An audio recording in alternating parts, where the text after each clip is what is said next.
Вебинар цуврал 2. Химийн үйлдвэрээр гарах хаягдл усны урьдчилсан цэвэрлэгээ ба лагийн боловсруулалт.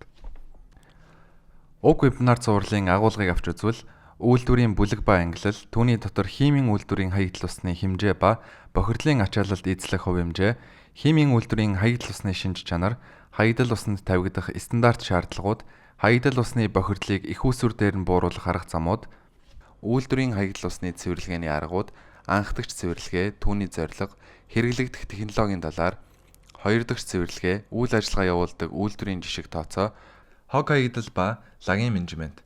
Үйлдвэрийн хаягдл усанд тавигдах шинэ стандарт боловсруулах, шаардлагатай урьдчилсан цэвэрлэгээний технологиг тодорхойлохын тулд үйлдвэрийн үйл ажиллагааны дараах бүлэг ангиллыг тогтоож өгсөн байна. Дэлгэцэн дээр харагдаж байгаагаар нийт 3 бүлэг 12 ангилалд хувааж өгсөн байна.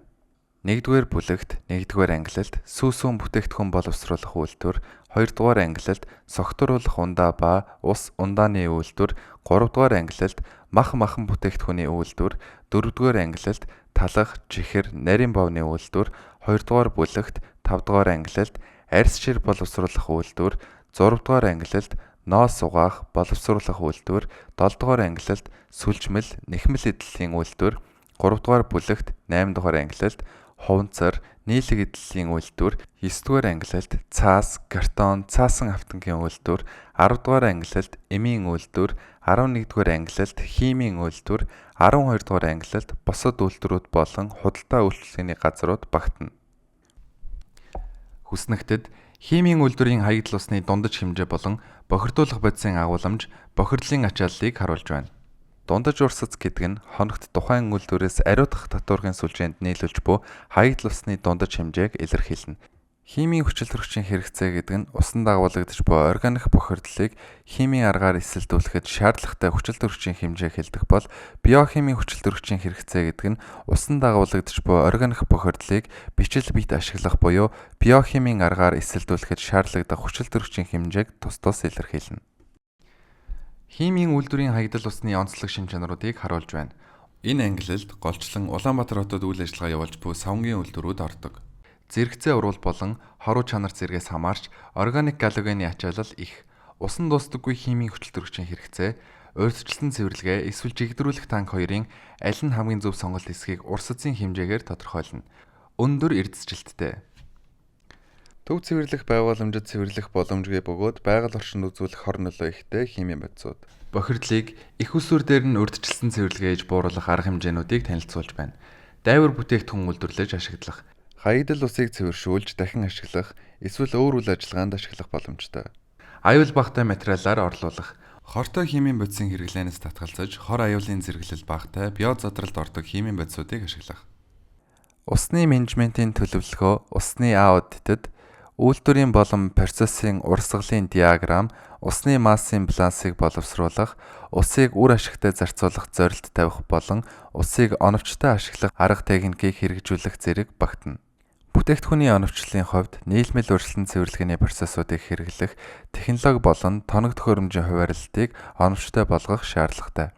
Ажиллах хүчний оролцооны хувьд багийн удирдлагуудыг оновчтой арга зүйд сургах болон үйлдвэрийн бүх ажилчдыг өөрсдийн ажлын байрны онцлогтой холбоотой асуудлыг шийдвэрлэхэд оролцуулах зэрэг багтана.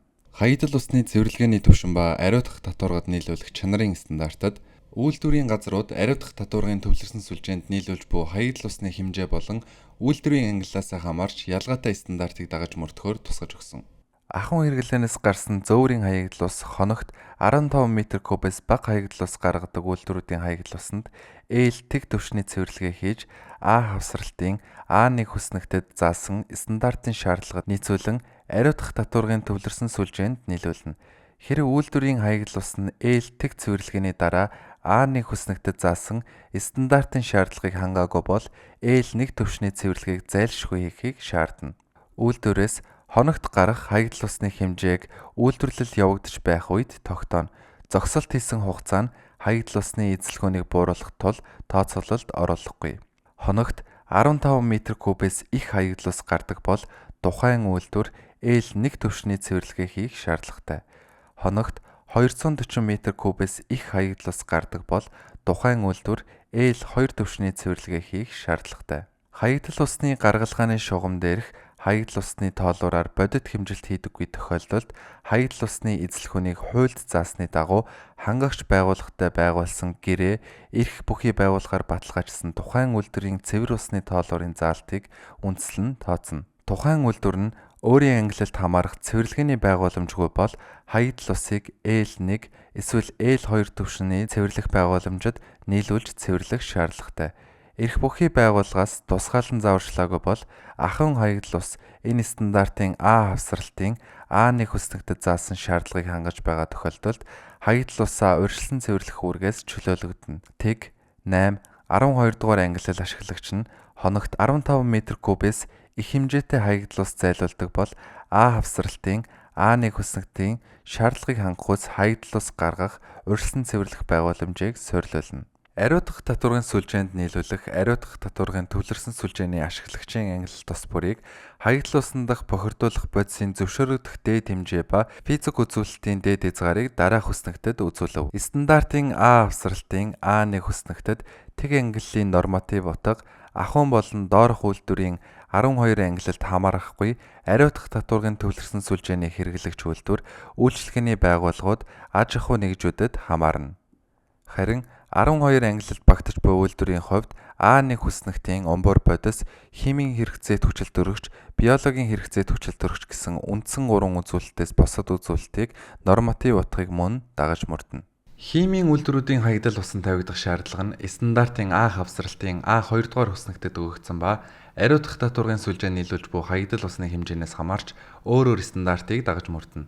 Химийн үйлдвэр нь 240 м3-ээс их хаягдал ус ариутгах татваргын сүлжээ нийлүүлдэг бол умбуур бодис 30 мг/л, биологийн хүчилтөрөгчийн хэрэгцээ 100 мг/л, химийн хүчилтөрөгчийн хэрэгцээ 200 мг/л гэсэн стандартыг хангасан хаягдал усыг нийлүүлнэ. Харин хоногт 240 м3-ээс бага хаягдал ус ариутгах татваргын сүлжээ нийлүүлдэг бол умбуур бодис 400 мг/л, биологийн хүчилтөрөгчийн хэрэгцээ 1200 мг/л, химийн хүчилтөрөгчийн хэрэгцээ 2000 мг/л гэсэн стандартыг хангасан хаягдал усыг нийлүүлнэ.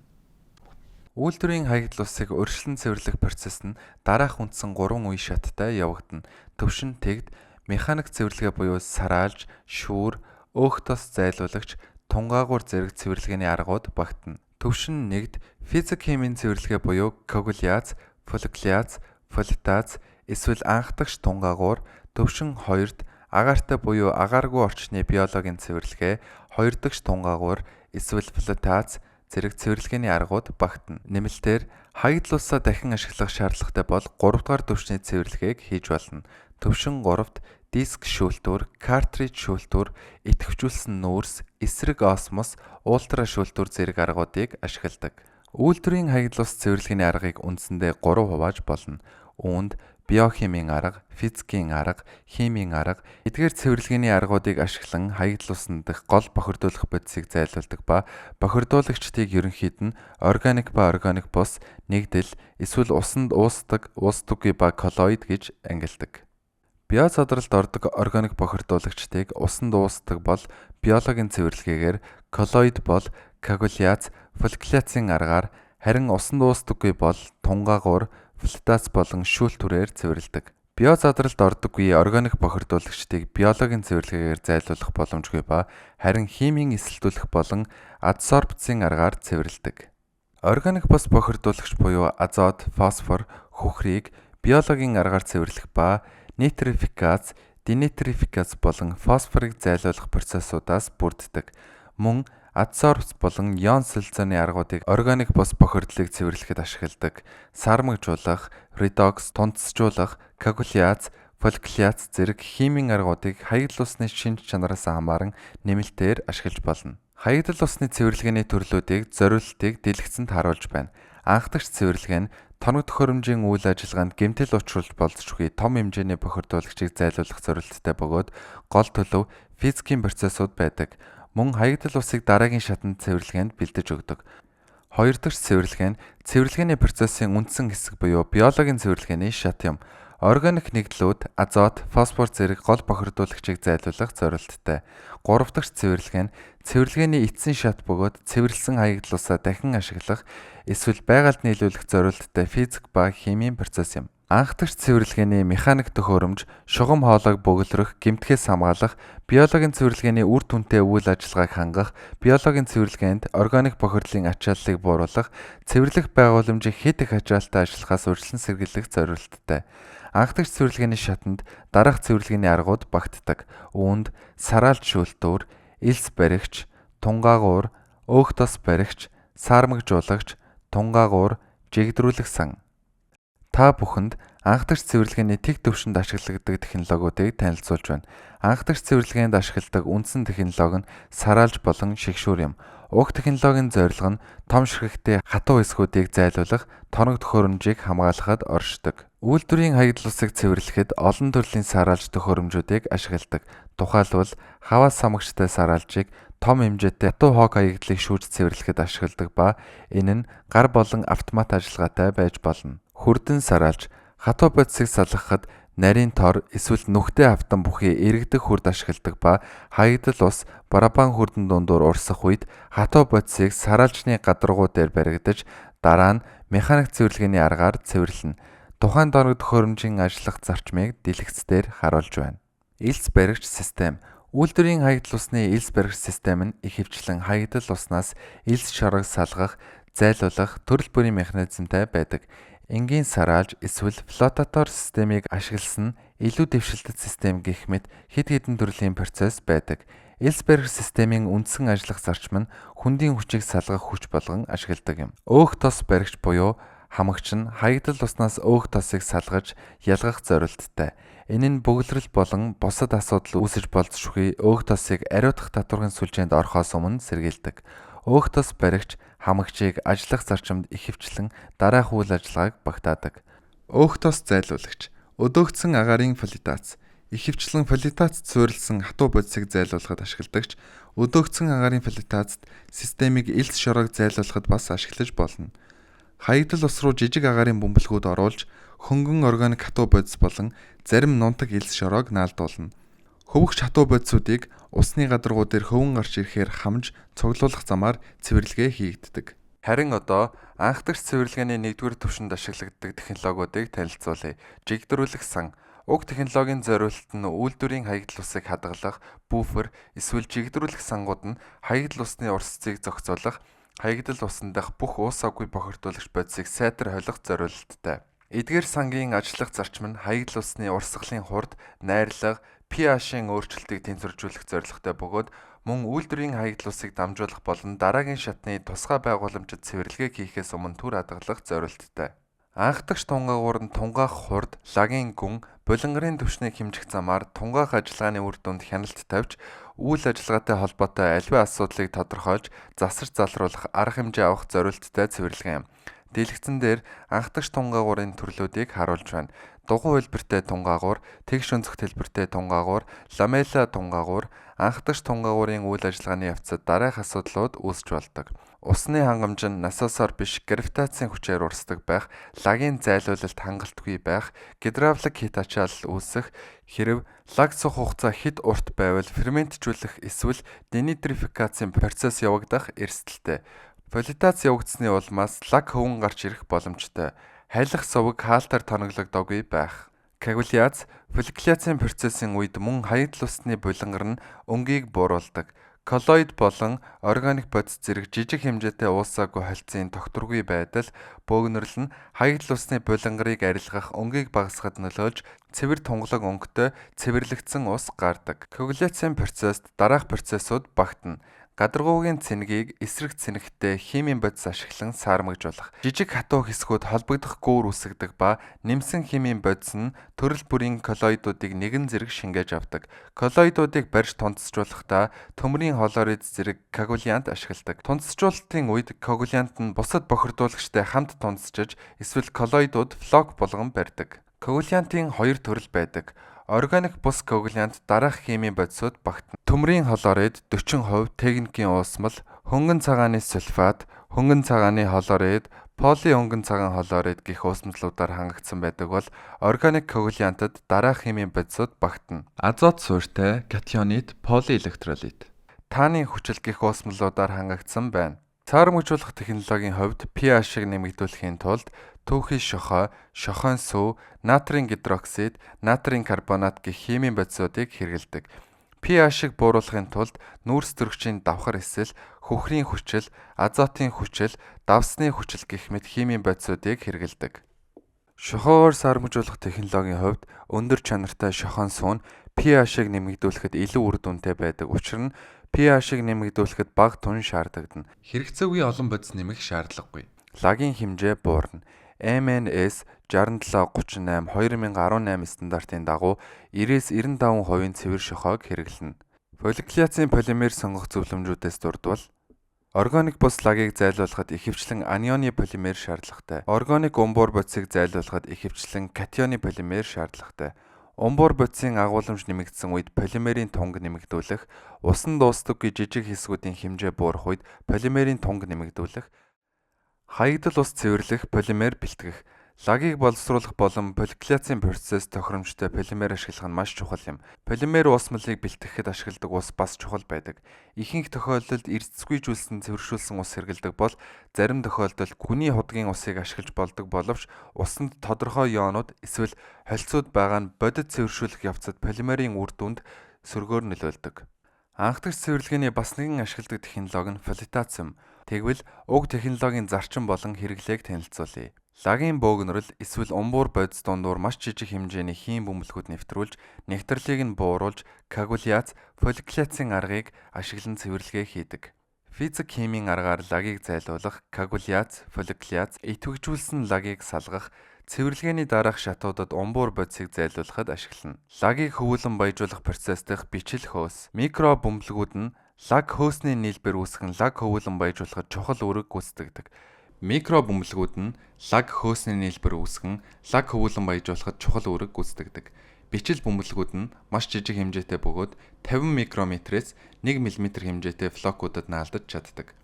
Эдгээр бичил бөмбөлгүүд нь хөвөнд наалдаж, материалын хувийн жинг бууруулж, усан дуустдаггүй бохирдлуудыг хөвөхөд хүргэдэг. Жижиг бөмбөлгүүд нь эдгээр нь урсах урсгалын хурдыг бууруулж, флокод илүү сайн наалдаж, процессын үр ашгийг нэмэгдүүлэх боломжийг олгодог. Том бөмбөлгүүд хэрэг бөмбөлгүүд нь хэд том байвал дээшээ урсах өндөр хурдыг бий болгож бужигнуулдаг. Энэ нь флотацийн наалдцыг бууруулдаг. Улмаар хөвүүлэн баяжуулах үйл явцын ерөнхий үр ашгийг бууруулдаг. Ууссан агаарын флотац. Үйлдвэрийн хаягдал усыг цэвэрлэх ууссан агаарын флотацийн үндсэн зорилт нь хаягдал уснаас умбуур бодис, өөхтөс болон бусад бохирдуулах бодисуудыг зайлуулах юм. Ууссан агаарын флотацийн даралтын дор агаарын хаягдал усанд уусаж, бичил бөмбөлөг үүсгэдэг өргөн хэрэглэгддэг процесс юм. Эдгээр бичил бөмбөлгүүд нь бохирдуулагч бодисд наалдаж, тэдгээр флотацийн сангийн гадаргуу дээр хөвөн гаргаж, лагийн давхаргыг бий болгон зайлуулна. Анхан шатны цэвэрлэгээ хийсний дараа хоёр дахь цэвэрлэгээ нь биологийн процессор бичил биетүүдийг ашиглан органик бодисыг задлахад чиглэдэг. Анаэробик цэвэрлэгээ нь голчлон органик бодисыг зайлуулдаг боловч шин бохирдлыг зайлуулахад үр дүн багтай тул үйлдвэрт хатуу бодис, тосыг боловсруулах урьдчилсан боловсруулалт хийхэд тохиромжтой. Гэсэн хэдий ч аэробикийн биологийн цэвэрлэгээ нь органик болон шин бохирдлыг хоёуланг нь үр дүнтэй арилгаж, энэ салбарын хаягдал усны менежментийг илүү үр дүнтэй болгодог. Органик бодисын аэробик ба агаартай задралын энергийн балансын харьцуулалтыг харуулж байна. Аэробик химийн хүчил төрөгчийн хэрэгцээний тэнцвэрт харьцангуй хэмжээний илүү лаг үүснэ, оруулж буй хүчил төрөгчд харгалзах эрчим хүчний зарцуулалт өндөр, хүрээлэн буй орчинд хаягдах эрчим хүчний алдагдал их. Анаэробик химийн хүчил төрөгчийн хэрэгцээ тэнцвэрт илүү лаг үүсэхгүй, хязгаарлагдмал эрчим хүчний хэрэглээ, халаалт, эрчим хүчийг нөхөн сэргээх боломжтой, жишээ нь түлш, метан болгох замаар.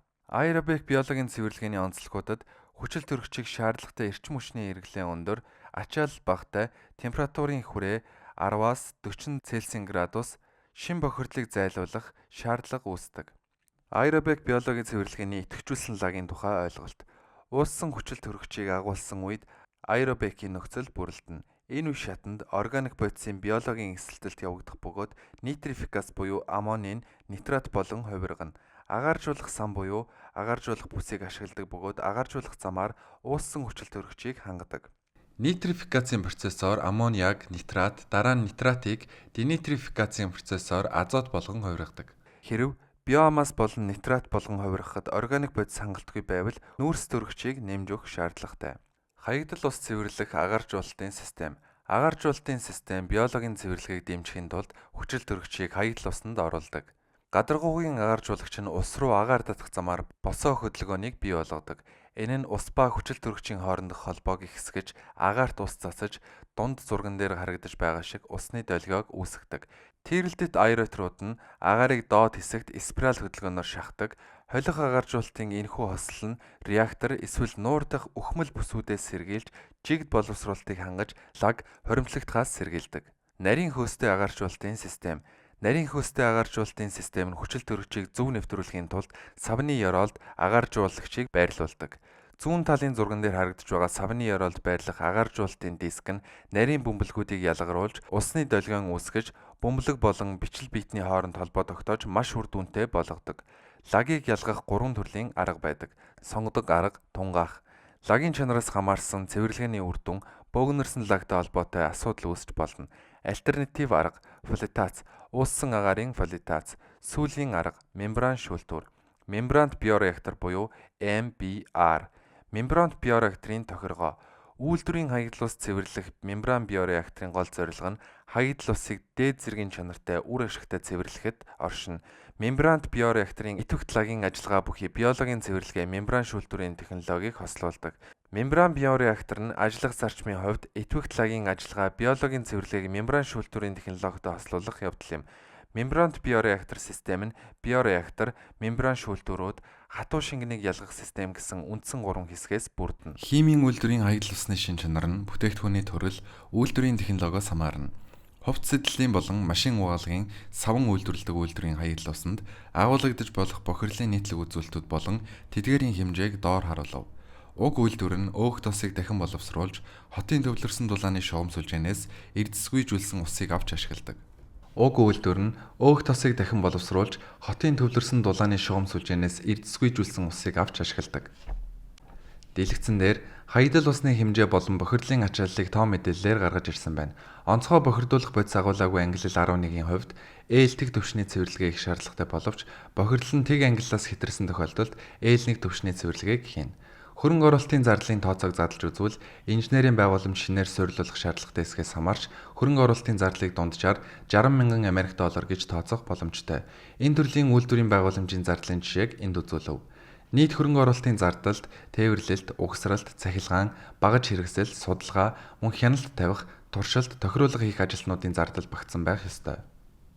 Хог хаягдл, лаг гэдэгт тунгаагуур, коагуляц, фолликуляц, фоллитац, биологийн лагаас үүссэн хатуу үлдэгдлийг ойлгоно.